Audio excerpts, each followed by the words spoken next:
Hi, everybody. We're doing today a lesson about correspondence, especially if we have to write letters or emails to people we know or maybe to people we don't know in a more formal setting. The correspondence can be, as everybody knows, can be letters, emails. We are focusing on writing correspondence, mainly emails or maybe letters. Especially emails, because with a letter, if you have to write something very formal or to an institution, you would have to have an ante or maybe a letterhead if you're writing from inside an organization. But if we write an email to someone or a letter, a personal letter, you don't necessarily have to have an ante or a letterhead. Of course, as a private individuals, you wouldn't really have a letterhead. We are focusing today on some phrases and some expressions that you can use in letters, and especially how do we transform them from informal to formal.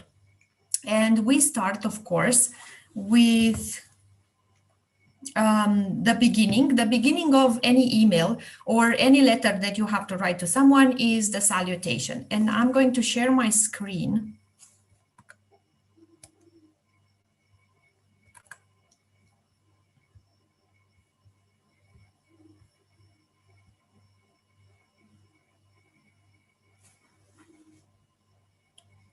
Okay, so I'm going to, I shared my screen and we're talking about salutation. How do you start the letter? And depending on if you know the person or you don't know the person and the settings of when you would use different types of salutations. For example, the first one, dear, and then you use the name of the person you are writing to. Definitely you know the name of the person you are writing to. Sometimes, of course, you also know them personally, but it's not really necessary for you to know them personally, but you do know you are writing to a particular person. Dear is something very informal and friendly, but it's still used in business communication. When you don't know the name of the person, but you do know if it's a lady or if it's a gentleman, you would say, dear madam or dear sir. And then you would start your letter basically without worrying if who is this person, but you know that you know the gender. If you use dear sir or madam in the same salutation, that means that you don't really know if you are writing to a lady or to a gentleman. Therefore, you will use both salutations to whatever reads your email. Ladies and gentlemen is mostly used when you are writing to an organization, to an institution, to a company, rather than to a particular person. And the one that is very formal, and it's mostly used in letters where you don't know to whom you are writing, you don't know the name of the person, you don't know the position of the person you are writing to. It's very used in letters of intention, for example, if you want to apply to a vacancy into a position in a company, but you don't know to whom you're writing. Maybe the ad that you read doesn't really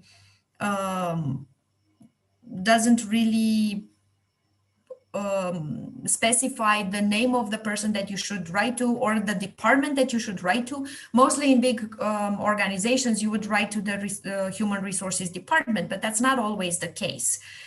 So you would use to whom it may concern as a salutation. And that's just like people from the organization picking, okay, I am concerned about this letter. This letter can be addressed to me, or I have something to do with this letter, therefore I would read it. And it would be redirected to the specific department or to the specific person that has any business with your letter. So that's the salutation. The salutation and the closing of the letter are very much connected. So you have to pay attention to how you start your letter and also how you end your letter. So we are talking about closing. You would use yours sincerely and yours faithfully if you live in the UK, in the United Kingdom, or if you write to someone who is in the United Kingdom. And yours truly and sincerely yours yours are mostly used for the USA, for the United States of America. Now, the difference between yours sincerely and yours faithfully is that when you start your letter, when you close your letter with yours sincerely, it means that you started the letter with the name of the person you are. So that means that if you said, "Dear Mr. Johnson," then that means that you would close the letter with yours sincerely. Hi, Natalia. Hi. How are you? Fine. Today I try to use my camera. It's okay, I can see you. Oh, Can you see my screen? just a minute. I think I have some problems with the computer.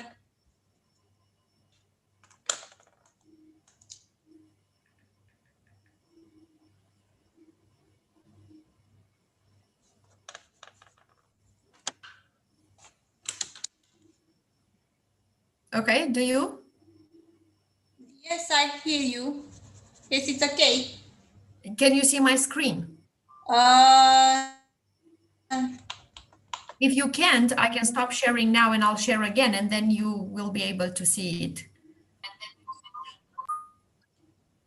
yes, I see. You see it? Okay, great. Good. So we were talking about how to begin the letters when you have to write to someone and how you close the letters. And I'll go back a little bit so you can catch the information. Yes. Okay, so when we start a letter, we have to salute the person that we are writing to, and it depends very much if we know the name of the person or if you don't know the name of the person. So you start with "dear" and then you put the name of the person. Of course, you know the exact person that you are writing to, so therefore you would use their name. You can I can hear myself in your computer. Can you please mute one of the devices you're using? I Okay. don't know. Okay, I think that's fine. That's okay. I think it's okay now. Now it's okay. Yes. So it can be that you are on a first basis with the person, so you would then say "Dear John," or you're on a last name basis with the person, so that means that you say "Dear Mr. Smith." You say "Dear Madame" and "Dear Sir" when you don't know the name of the person, but you know that it's a lady or a gentleman. Or you would say "Dear Sir" or "Madame" if you don't know even the gender of the person you are writing to. So let alone the name. You don't know any name and you don't know if it's a female or a male. Ladies and gentlemen is used mostly for when you write to an entire organization, not specifically to one person. And "to whom it may concern" is basically the same. You write to an entire organization, to an institution, and not to someone specifically, mostly because you don't know exactly to whom you are writing, to whom you address this letter. So you just send that letter. For example, if we talk about a letter of intention for a job application, then you would write "to whom it may concern," and inside the organization, it would be redirected to the person in charge. So according to the salutation, we also have closings. And I was saying earlier that in UK or for the UK, you would use "yours sincerely" or "yours faithfully." And for the USA, you would use "yours truly" or "sincerely yours."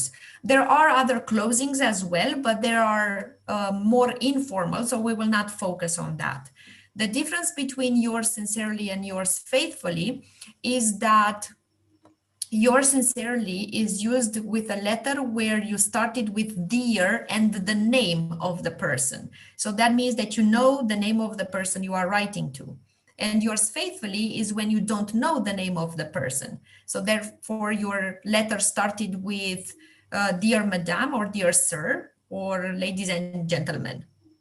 And "yours truly" and "sincerely yours," the ones that are used for mostly for the United States of America, are used for acquaintances, slight acquaintances. They're ceremonious, but they're cordial. They're not very distant or very cold. So that means that you you kind of know, or you might know the people you are writing to or the person you are writing to. Yes. Okay, do you have any questions? No, it's okay till now. Okay, good. Now, the letter starts, of course, with an introduction, and the introduction will also have to be, as the rest of the letter, will have to be in a certain register, either informal or formal, depending on the type of letter you write to or the type of email. And we have informal register is for people you know well, for friends, for acquaintances, for people that you know maybe not exactly well, but you are writing in about a topic that is also not formal. And the introduction would be, of course, you telling them why you are writing. And I gave you a topic here, or an example of a letter that would be informal. It's an invitation to a gathering, and the invitation is sent to the local members of your gym. Of course, because this is, it would be a very informal gathering, like a meeting or a cocktail party or a party, a reunion. Therefore, it would not be very formal. You would have to write in a very friendly manner, because this is not business. And an example of the introduction, I want to let you know that we organize a meeting. I am writing in order to inform you or to let you know that we organize a meeting on such date at such venue. Can you think of another example?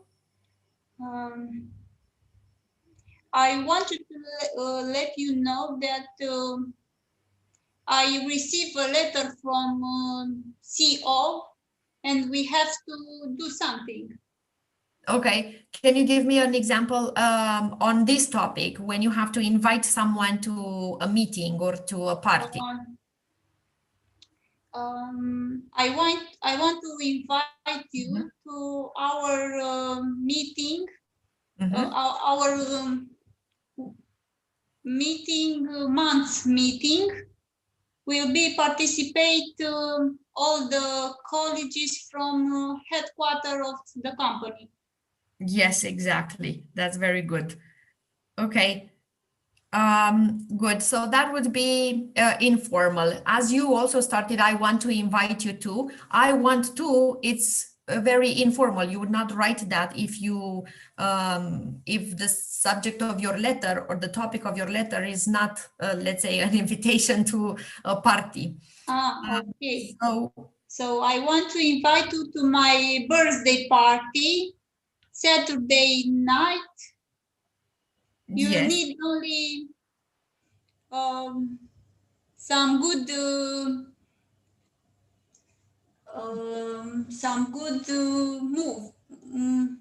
mood.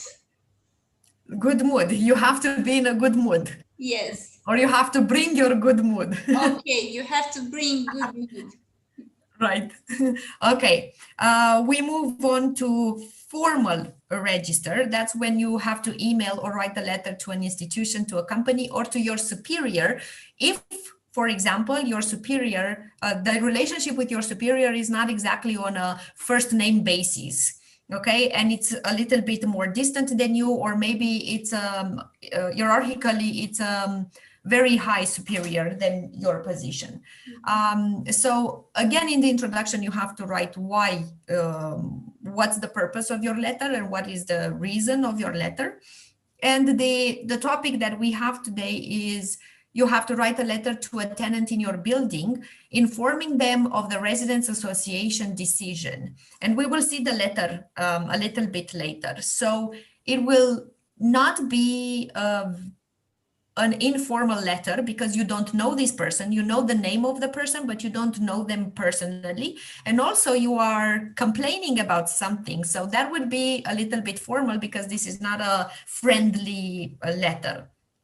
And an example, on behalf of our tenants association, we want to inform you, or we inform you. And on behalf of our tenants association means that I write the letter, but I speak for everybody in the tenants association, or I speak for everybody. I'm like the representative, the spokesperson of everybody in the building. Okay. Okay, now here is the letter. I hope you can read it. Now, what I would want you to, I will give you a minute to look through, to read through the letter. You don't have to read it in detail because we will focus on the phrases and the expressions that are underlined by me.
Okay. Okay, good.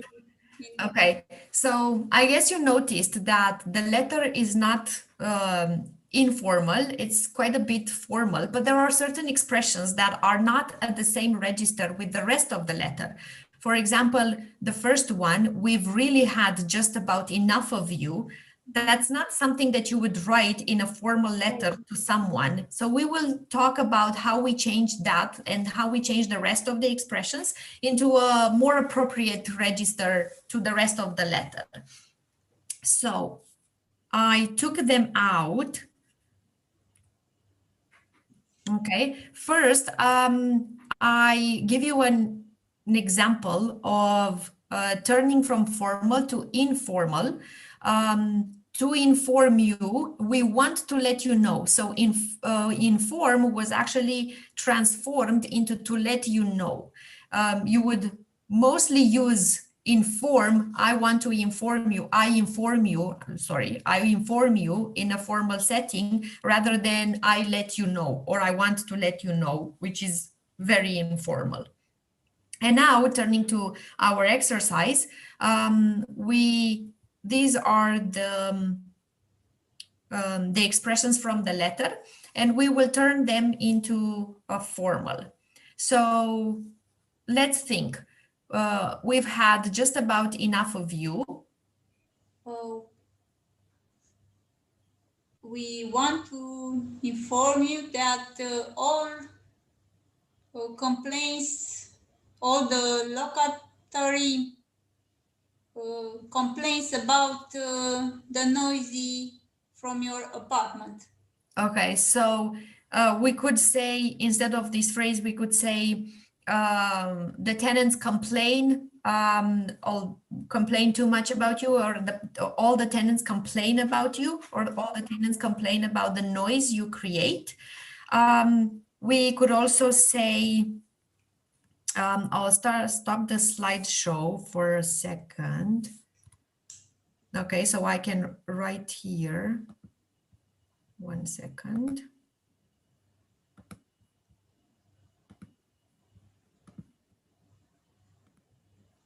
Okay, so I will write here, all tenants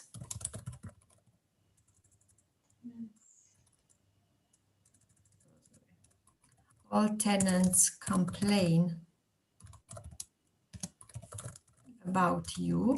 We could also say, we cannot tolerate this any longer. Yes.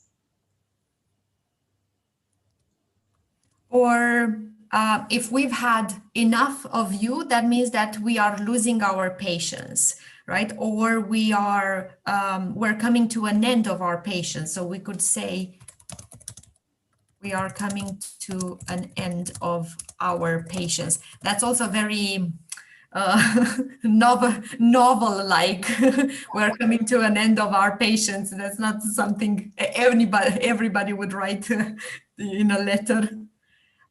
Okay, the next one. You don't have to be so noisy, do you? Okay, that's a little bit ironic or sarcastic maybe, or it's a rhetorical question anyway. Can we rephrase that? And maybe we don't necessarily have to make it a question. We can just make it a sentence, an affirmative sentence.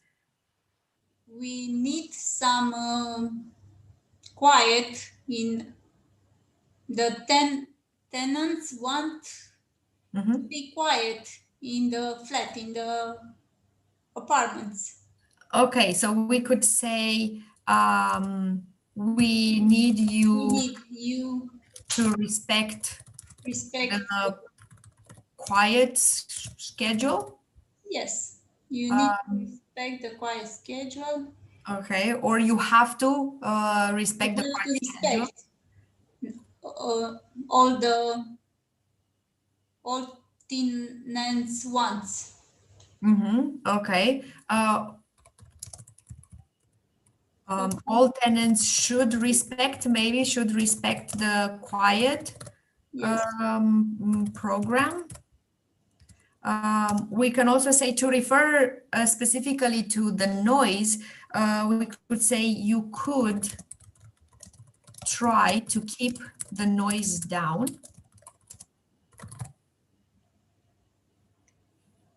Or you could pay more attention. Could be, yes, more. Could be Or more. Greater attention to the noise you create. Create, yes. Okay. The next one, what's more?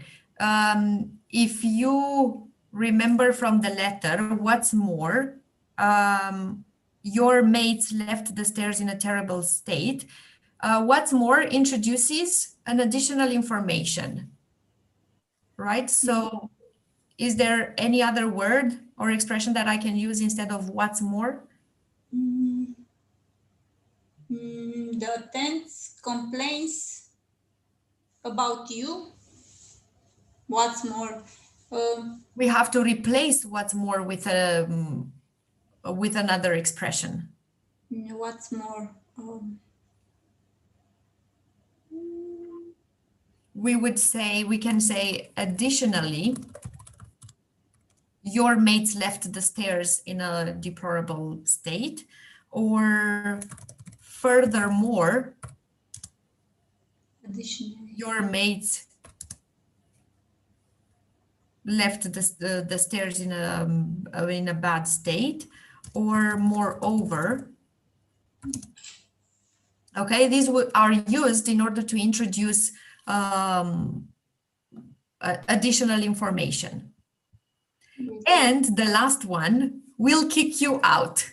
How do you write that in a letter to a person, telling them that he's going to be kicked out, but in a formal way? If you we not resolve this problem, you will have to find a new apartment where You'll have to find a new place or a new apartment or a new building to live in. Okay, good. will you have. If somebody is kicked out of a place, there's a word for that in English, and it's eviction. So we can use that. Instead of will kick you out, we can say you will be evicted, or your eviction is imminent. Yes, this is formal. This is very formal, right? Or another very formal expression where we can also refer to the tenants association a little bit is your eviction will be the subject to our next Next meeting. Meeting.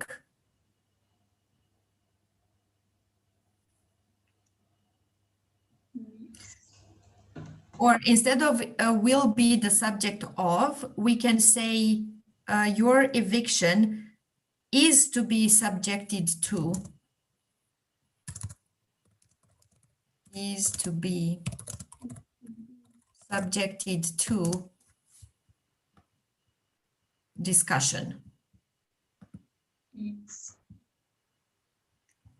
Okay, there are plenty of ways to write a little bit more formal, and of course there are plenty of ways to write also in very informal, but we always have to keep in mind to whom we are writing, how well we know this person, and if we actually know the person, and also the purpose of our letter. If the purpose of our letter is something friendly, something not distant, let's say, to the other person, then we would write a more informal letter. Because, for example, with our gym and our party for the local members of the gym, even if you don't know the members, then that's actually a reunion or a meeting, maybe to befriend them, right? To be friends with them, to become acquaintances, to have fun.